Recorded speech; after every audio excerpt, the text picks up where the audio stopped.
ট্যুরিজেনি গল্প। মোহনপুর তার বাড়ি। ছোটবেলায় প্রকৃতির সাথে উদার আকাশে মুক্ত বাতাসে চলাফেরা করত। ছোটবেলা থেকেই পড়াশোনায় খেলাধুলায় পারদর্শী ছিল। তার বাবা ছিল কৃষক। একমাত্র মেয়ে সুরুজিনী। ঠাকুরমার আদরের কোনো ত্রুটি ছিল না। ঠাকুরমা তাকে কোনোদিনও বাধা দিত না। আর পাড়ার স্কুলে সে ভর্তি হয়েছিল এবং 8ম শ্রেণী পর্যন্ত পড়েছিল। যখন সে 9ম শ্রেণীতে ভর্তি হয় তখন সঙ্গীদের সাথে পড়ার জন্য মাস্টারের বাড়ি ঠিক করে। শিক্ষকের নাম হলো সাধন। সুরুজিনী মনে যা করত চাইতো তাই সে করত। তার বাবা অন্যদের সাথে স্কুলে মাস্টারে পড়ার জন্য ঠিক করলো। তারা সবাই মিলে সাধনের বাড়িতে পড়ার জন্য যায়।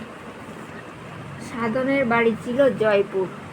সাধনদার ছিল, তারা 2 ভাই। বাবা ছিল পুলিশ। সাধনের ঠাকুরমা তাকে খুব আদর করত। ছোটবেলা ঠাকুরমার কাছ থেকে গল্প শুনত।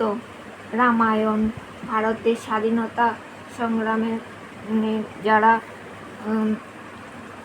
অবদান ছিল তারা ছিল নেতাজি সুভাষচন্দ্র বোস, অরবিন্দ ঘোষ, আরও অনেক বিপ্লবদের কথা বলেছিল এবং মহাভারত গল্প শোনাত তার ঠাকুরমা।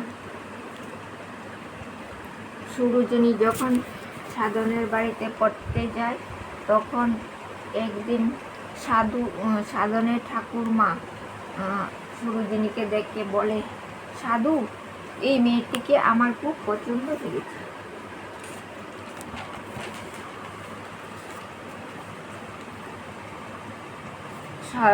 সাধনের ঠাকুরমা সাধনকে সাধু বলে ডাকত।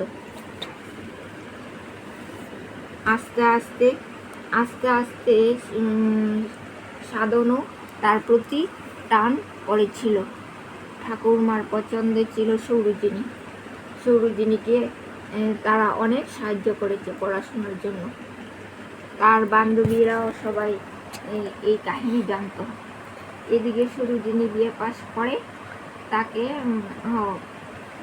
করে তাদের বাড়িতে সবাই তাদের বাড়ি তারাও সবাই এই সম্পর্কটি জানত। সাধন ট্রেনিংয়ের জন্য বাইরে 1 বছর যেতে হলো। সাধন এদিকে বাইরে চলে গেল, আর এদিকেই সুরুজিনীর মিশু একটি বিয়ের আলাপ আনে। বিরাট ধনী ছিল সেই ব্যক্তিটি। সুরুজিনী দেখে পছন্দ হলো। সুরুজিনীর কোনো মত ছিল না, জোর করে বিয়ে ঠিক করলো।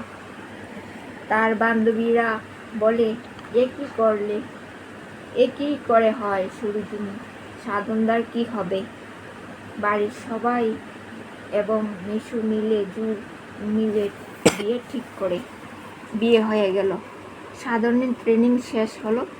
গাড়ি থেকে নেমেই সুরুজিনীর বাড়িতে।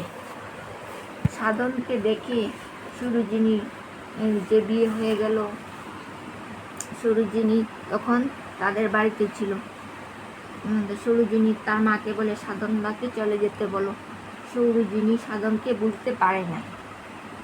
সাধনের মনে খুব কষ্ট পেয়ে গেল।